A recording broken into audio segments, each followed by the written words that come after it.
Hey y'all, we're back with a new video, a game that I played a couple days ago against very strong opponents from 2230, where we'll just be getting into it quite quickly, where we both played at a very decent estimated rating. My opponent starts off with knight f3. I normally go d5 here, all very natural stuff. My opponent goes d4, knight f6, bishop g2, g6. My opponent decides to castle instead of keeping it symmetrical immediately with the move d4, but after bishop g7, my opponent plays d4, and after castles, our position is directly symmetrical to one another, and we get into a position where white is normally slightly better, simply because it's white's turn first, and we've literally only played the same moves, and it's only plus 0.1, plus 0.2, because this is like d4 openings, so I mean, what are you gonna expect? My opponent goes off with c4. I play c6, of course. C4, c5 is actually a move here if I want to keep it symmetrical again, but I don't see the point. I enjoy when my opponent goes with like this light squared bishop approach. I enjoy going c6 and trying to blunt the bishop that way. My opponent captures, and I take back with the knight, which is a move. It's not a very good move. This is not a very good move, but what it does, it allows my opponent to take the whole center with the move e4, which he does quickly. But the reason I go for this is because I didn't really want to take with my queen. It's a line to take with your queen, but if I took with my pawn, what would happen is that the d5 pawn would get weakened, and I really like these two pawns on these two squares, just completely blunting my opponent's light squared bishop and making it harder for him to activate that piece. So, knight b6, my opponent goes knight to c3, I go bishop g4, of course. Now I have a threat. I'm threatening takes and then to take here. My opponent goes here. Now my threat doesn't work because after takes, he'll just take back with the bishop, and he'll be much better. Simply for many reasons here. Most of the reason why is because my opponent has the central space, right? He has two pawns in the center that are very good at stopping my pieces from entering the game. Like, I can't bring my knight to these two squares. This knight can go here, but it doesn't really do much there. And also my opponent has the two bishops, and then this bishop's diagonal has actually kind of opened up, while this bishop is just dead in the dirt. Anyway, that's a moot point because I don't go for that, of course. Instead, I play the move knight d5 immediately, which gets a big fat orange question mark from the computer. A bad move. What I should have done, I should have played this move queen d7, which makes a lot of sense. I had this idea in my mind, and the idea is to put a bishop on this square, trade off the light squared bishop, and then I can maybe bring my rooks to the center. I can play knight a6 in some lines, reroute the knight back here, get my other rook, and it's a game. But this is kind of what the computer wants me to do. It's very natural. I probably should have played for this, and I did see it, but I just thought that I could do it later, not right now. So instead, I put my knight in the center. Seems very natural. My opponent goes queen b3, a mistake. I thought that I would have to trade the knights here because I didn't see any other reason why I wouldn't do that. So I played knight takes c3, but it's a mistake because my opponent just takes back with the b pawn. What I should have done, I should have just swallowed the pill and went knight back to b6. But I really didn't want to do this because I'm basically admitting to my opponent that I made a mistake, and you can't really do that. It's a psychological game sometimes. Admitting that you made a mistake is a really hard thing to do. The reason why this is decent is because it's not that much of a mistake, because I've induced this move queen here, and I am threatening takes. Although he can probably simply play this and he'll be better. I just gave him a move, or probably bishop e3 actually, yeah, because that defends the pawn with the bishop, and then the knight is not pinned anymore. But either way, I take on c3. My opponent takes back the b pawn. Of course, every other move doesn't make any sense. And I go this move queen b6, arguing that, okay, he's not going to trade with me. Of course, if he trades with me, he loses a lot of his advantage, and actually I might have a better position because my rook gets active into this file. I can quickly develop my pieces, and I can go for something like, I don't know, I can probably go for like knight here, something like this. I don't know. It's equal. That's my point. He's of course not going to trade. He doesn't. He plays rook b1. reasonable move, but after the move knight d7, he's not threatening anything. He's not like threatening my queen or anything. It would make sense to move his queen out of the way. We're just simply keeping the tension right now. Thing that you're really supposed to do, if he were to take my queen right now, there is a question for knight takes. Like, this is an option, but it's not as good. The reason why this is better is because actually this pawn is hanging and it is a massive liability, so I should just immediately target it. Like, after a3, I'm just much better after something like bishop f5, hitting the rook, and we get into some pretty good position. So he's obviously not going to take. I didn't expect him to. He plays bishop a3. I simply go rook f8. I want to defend my pawn. I want to defend it with this rook because it is the one not doing anything. Knight d2. I put my bishop back to e6. Very normal stuff.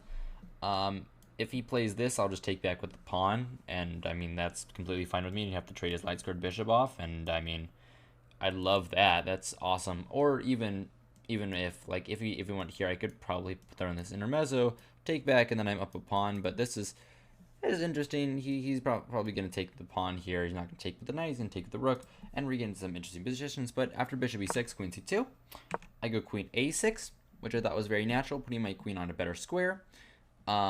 Keeping this pawn defended and targeting the bishop at the same time. Very nice multi-purpose move. My opponent goes bishop here, and I'm finally back in the game.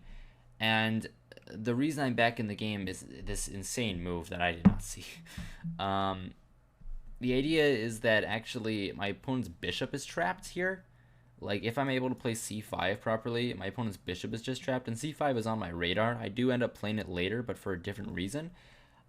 Instead, I just take on a2 because, I mean, free pawn. Why not? The best move here is a very funny move. It's bishop takes e5, and I'm just trapping the bishop. I'm getting my knight into a better position. Like, if he were to take it, get my knight up, this pawn is not hanging because the knight defends it and the queen defends it, and I'm actually just doing very, very well here. I can move my rook next, and yeah, I'm winning. That would be nice. I didn't see that tactic. Maybe I should have. Either way, I take the pawn, can't be that bad. My opponent goes rook b2, expected. I go queen back to a6. I'm not really scared of this move because, well, yeah. And I don't think there's any way for him to get another rook over here. If he comes back with this rook, like, that's just a waste of space. Also, just this, like, he'll have to probably go knight here, and now c5 can be a thing, because after here, like, I take with the knight in the center, I'm crushing. Anyway, queen a6, my opponent goes rook c1. Okay, I didn't really know what this did during the game, so I wasn't really too concerned. I want c5 now, the best move, attacking his bishop, and after he takes back with the pawn, I'll be able to take this pawn with my knight and do very well. And he actually makes a huge mistake, and he does take the pawn, and now my knight just gets in the center, and I'm just winning. I'm just winning now, because what's going to happen, I'm going to bring my rooks, I'm going to bring my other rook to these two files. I'm probably going to sack this pawn along the way, and what's going to happen, I'm going to get a bishop here, everything's going to be winning. I probably just win the game. I'm also simply threatening knight here immediately, simple fork of the two rooks. It doesn't actually work because of this move, which is a nice move, but it's to keep in mind for the future. My opponent goes queen e4. I go knight d3 immediately, halfly because I missed this move, which is pretty funny, but luckily I have this move, and I thought that, okay, well, everything seems good. I'm up a pawn right now, and I'm just winning. And I have the bishop here, I'm up a pawn, everything is really good, and I'm like, I'm gonna control this game, I'm gonna win the game. My opponent goes bishop a5. I drop my bishop back to a6, of course the best move, simply defending this pawn. And you might notice the time situation, which has been a prerequisite in many of my games. I'm down a minute and a half, which is not good. And after rook e1, I go e6, kind of just a gut move that I played very quickly. A move I really shouldn't have played. What I should have done, I should have simply went here and traded off this pawn for this pawn, because his rook isn't coming in. I have pressure on this pawn, and I'm simply winning.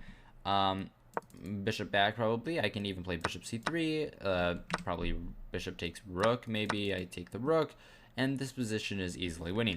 That's what I should have gone for, but I didn't. and I got scared and I played e6. And the reason why this is a bad move is because this gives up the d6 square, and my opponent simply immediately puts a knight there. I go rook here, attacking the pawn. He comes with his rook in, which isn't the best move, and it's because of this nice move f5.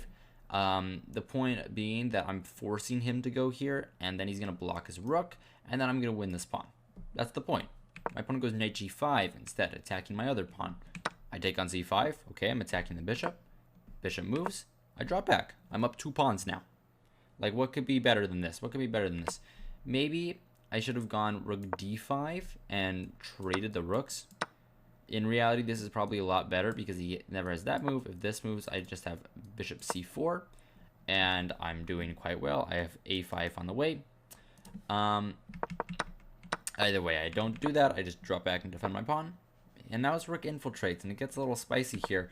I bring my other rook, but now it's already back to a draw after the move rook bd2, a very easy move to play. And the reason being is because actually what my opponent is threatening is this move. Opponent's threatening rook d8 check, where actually my king is mated.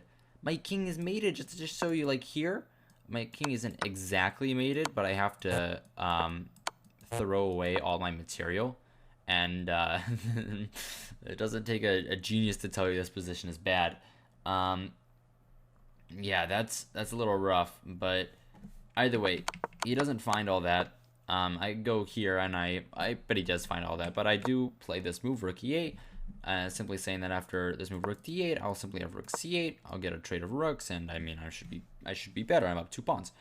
Either way, after rook e8, my opponent goes knight f7, which didn't make much sense to me. I guess it's clear that he's trying to play knight here, but I didn't really understand. And if you look at the time situation here, I'm down to 1.5 minutes versus 4 minutes. And that's going to continue to play a role as I keep making these mistakes and time pressure. And yeah, I'm probably going to lose this game. I put my bishop on c4, sacking the b7 pawn. My opponent goes knight here first, hitting my rook. I brought my rook over here. Idea being that I want to play a5, a4, a3, a2, a1, and yeah, my opponent takes my bishop, takes the pawn. I go a5. My opponent puts his other rook in, counterattacking my bishop here. I drop my bishop here. My opponent hits it with the pawn. I drop my bishop back. If he ever plays this move, actually, what was I gonna do? Oh yeah, I was just gonna take, and then here I have at least like BC, and I'm actually promoting, and I'm winning the game. That's nice. And my opponent finds a very nice move that I actually entirely missed. My opponent just takes my pawn. I just completely missed this move, and yeah, if I take, I'm mated. Yeah, if I take, this is just simple mate. And I just missed that move, and I have 37 seconds on the clock. I have to play the rest of the game very fast. It's kind of shocking that this game lasts for another 30 moves. But after rook cc8, my opponent drops back with the bishop. I give a check because I got nothing else to do. Check. I try to like mate him somehow here with this move. Here, I defend my bishop, of course. I don't want anything bad to happen. Takes. I push my pawn up. I'm really like desperately trying to mate him here. Like here, I might have something. I don't know. I'm trying. I'm trying to get something going. But after here, rook here, I give a check here. He's actually forced to give up his exchange, which is really, really nice. And I'm still worse here because I'm actually just going to lose on my pawns. And with 12 seconds on the clock, this position is unplayable. Like, this is terrible. I go rook here because I got nothing better to do. Yeah, and I mean, at the end of the day, I'm going to make a mistake. My opponent has 2 minutes. I try to do some stuff. I'm just pre-moving now. I see everything coming in 0.1 seconds. Check here. Keep my bishop on light square. I just hang my rook with a misclick. And after here, king g8, I pre-move a little more. And at the end of the day, I run out of time. Which is a little sad. I played this game at 2350 estimated with 84% accuracy, 85% accuracy, which is good. I like it. And my highest advantage, I mean, minus 2.8 is pretty strong. I just missed. I just didn't. I let him enter. I let him enter my position, and that was my big mistake. Um, yeah. Well, that's this game. That's all I really have for you today. Um, if you enjoyed, please remember to like, subscribe, do all the normal things YouTubers tell you to do. Hope you found this video entertaining, instructive, all of the above. Yeah. Good evening and good night.